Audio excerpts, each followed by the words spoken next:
Baik,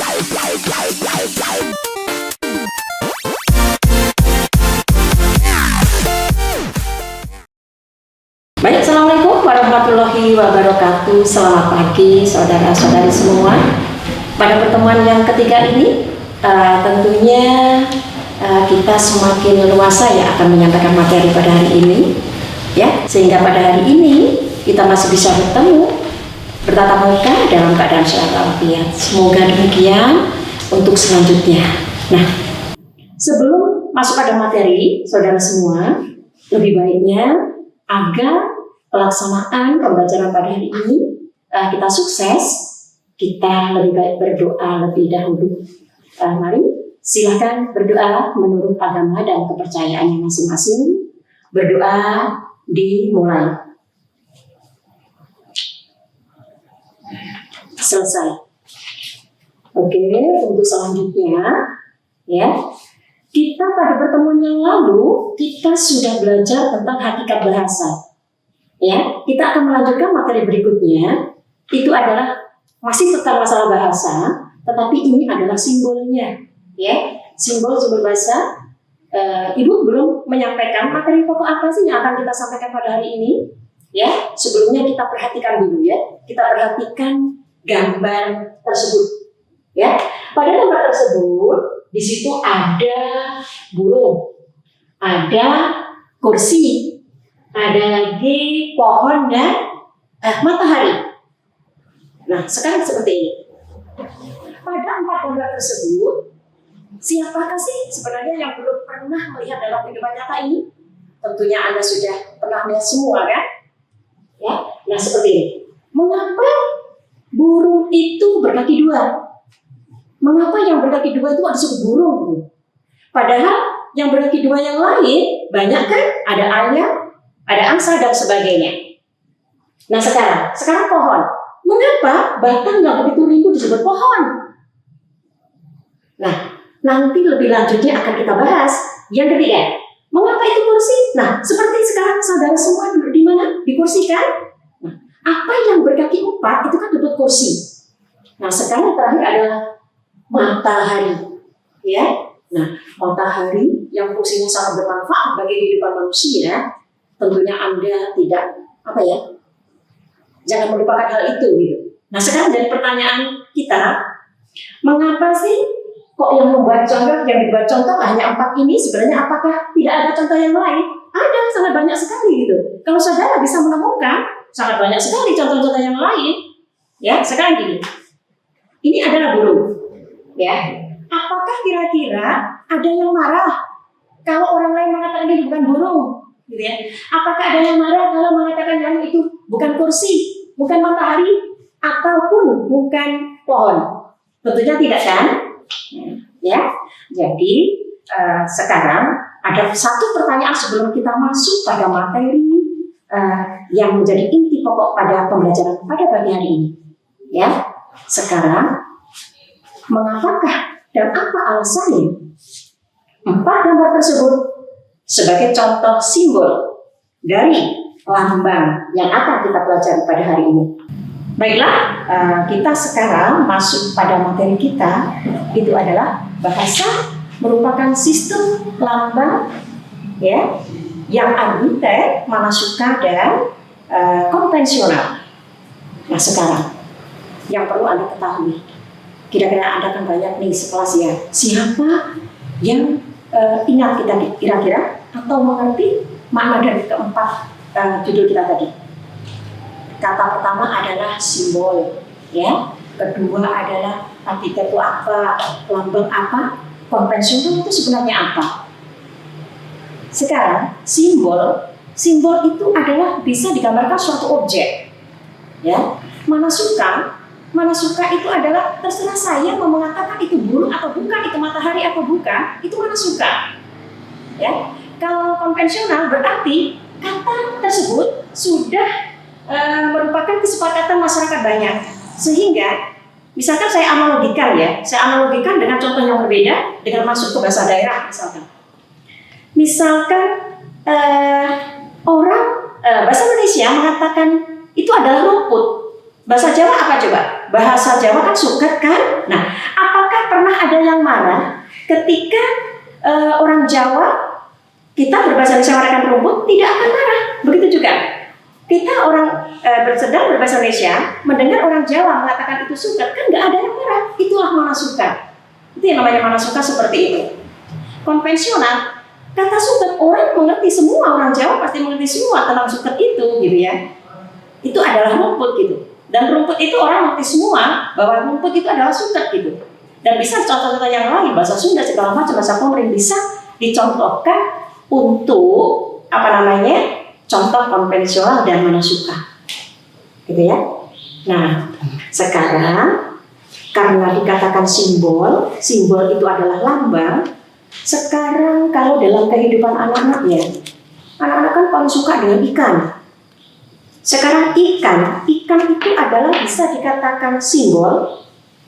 Simbolnya adalah bunyi, yaitu bunyi ikan. Ketika dia adalah berupa tulisan, simbolnya apa? I, K, A, dan N. Itu adalah simbol. Nah, bagaimana sekarang? Apabila tidak mengalami kesulitan, apakah tidak mengalami kesulitan? Maksud saya, ketika seorang anak meminta sesuatu pada ibunya, Bu, mau ikan?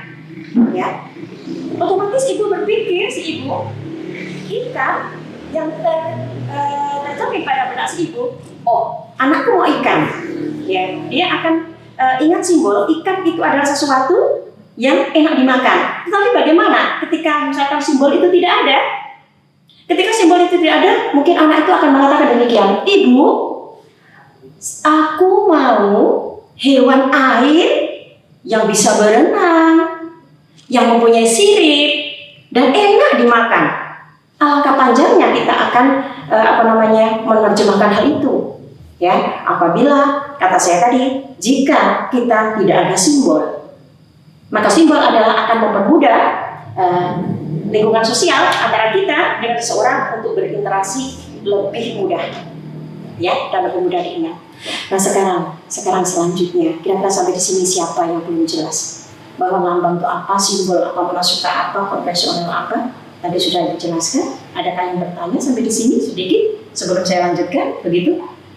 Oh baik, bisa dilanjutkan ya. Nah, sekarang kita masuk ke hal seperti ini. Karena itu adalah suatu lambang atau simbol, ada ketentuan 3. Yang pertama, itu adalah penamaan suatu objek ya.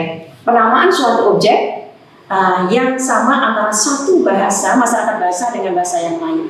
Satu objek apa? Kembali kita pada contoh tadi. Ikan adalah bahasa Indonesia, iwak bahasa Jawa kan? Nah, itu menjadi kesepakatan. Sebenarnya apa sih alasan saya? Alasan seorang mengatakan bahwa itu ikan, itu iwak? Oh, nggak ada. Tidak ada hubungannya sama sekali gitu. Ya. Yang kedua, bahasa terdiri dari aturan atau kaidah yang disepakati. Itu hampir sama sebenarnya. Kaidah adalah aturan. Aturan itu kalau sudah dipegang oleh masyarakat banyak, itu bisa dikatakan kesepakatannya adalah konvensional tadi gitu. Ya, ada kesinambungan di antara keduanya. Yang ketiga, itu adalah tidak ada hubungan langsung antara nama dengan objek. Tadi kan saya contohkan ikan ya. Tidak ada hubungannya, maksudnya, oh ini namanya ikan. Ngapa sih ini harus nama ikan? Nggak ada sama sekali hubungannya gitu. Itu yang dimaksudkan. Baik ya. Saya lanjutkan yang berikutnya. Kita akan mengupas kembali. Bila kita perhatikan kembali ya, gambar yang ada di sini, ya, bahwa ada kursi, ada matahari, ada pohon dan ada kursi. Coba sekarang kita analogin dengan bahasa Inggris. Tadi sudah saya contohkan memakai bahasa Jawa ya, bahasa daerah yang masyarakat gitu ya. Nah sekarang kalau bahasa Inggris, burung itu adalah bird, yang itu bahasa Inggrisnya. Kalau kursi itu adalah chair, matahari adalah sun, gitu ya. Nah sekarang apa sih hubungannya? Kalau orang mengatakan burung bahasa Inggris kok bird, bahasa Indonesia adalah burung, apakah ada hubungannya? Tidak sama sekali. Nah itulah hubungan mana suka dan konvensional.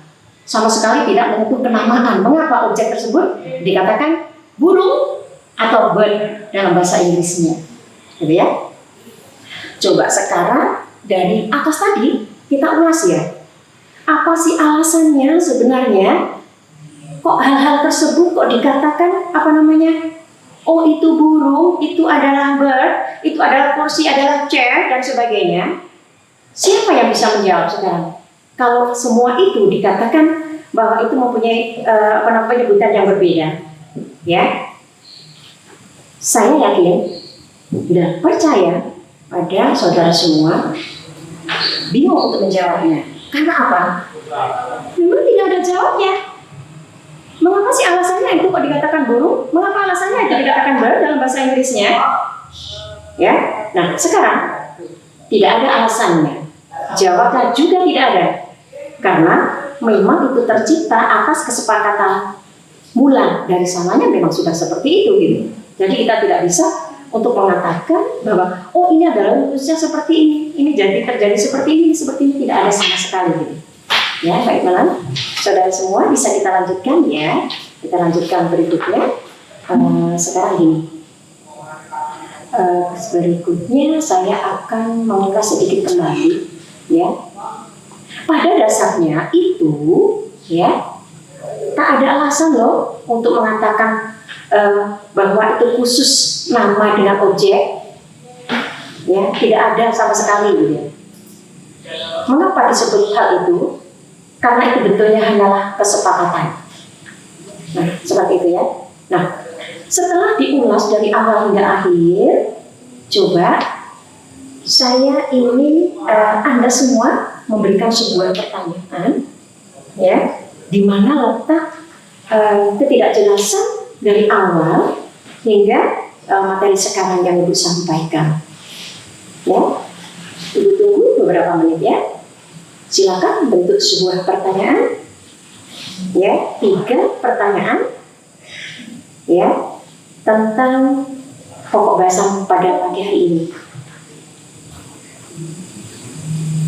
Adakah yang bertanya? Baik, saya akan menjawab pertanyaan itu, ya.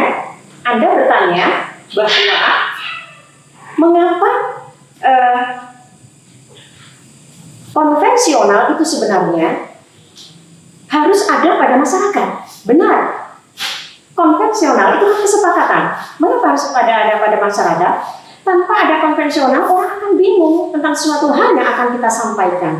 Tentunya orang tidak akan tahu. Kita kembali pada judul tadi, pada gambar tadi ya, bahwa misalkan, sekarang contoh yang lain ya. Contoh yang lain misalkan enteng, ringan, itu kan bahasa Indonesia ya. Ringan, kalau bahasa Jawanya enteng. Kalau bahasa kontennya kan hampang. Bahasa Sundanya juga hampang gitu ya. Nah, mengapa? Itu sudah kesepakatan. Tidak ada kecemburuan untuk mengatakan, mengalihkan kata-kata yang berbeda gitu. Yang maksudnya, bagaimana? Adakah jelas, Saudara Rani? Oke, ada jelas ya. Adakah pertanyaan berikutnya? Tidak ada? Baik.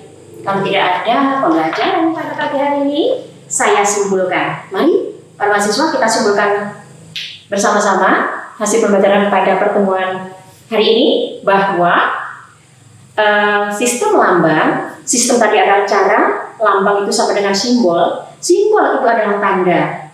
Ya, mana suka arsitek itu mana suka bahwa seseorang mengatakan sesuatu tidak ada hubungannya dengan benda dan nama sebagai sebutannya, dan konvensional sudah menjadi kesepakatan bersama.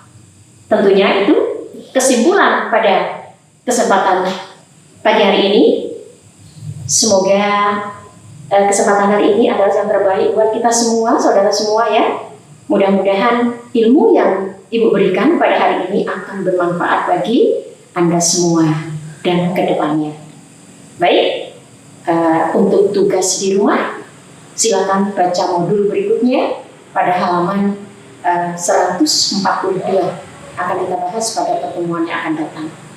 Ya, silakan ditindaklanjuti itu di rumah sepekan akan datang. Insya Allah kita akan bertemu kembali. Sebelum berakhir, marilah kita berdoa bersama-sama menurut agama dan kepercayaan masing-masing. Berdoa dimulai. Berdoa selesai. Wassalamualaikum warahmatullahi wabarakatuh. Selamat siang.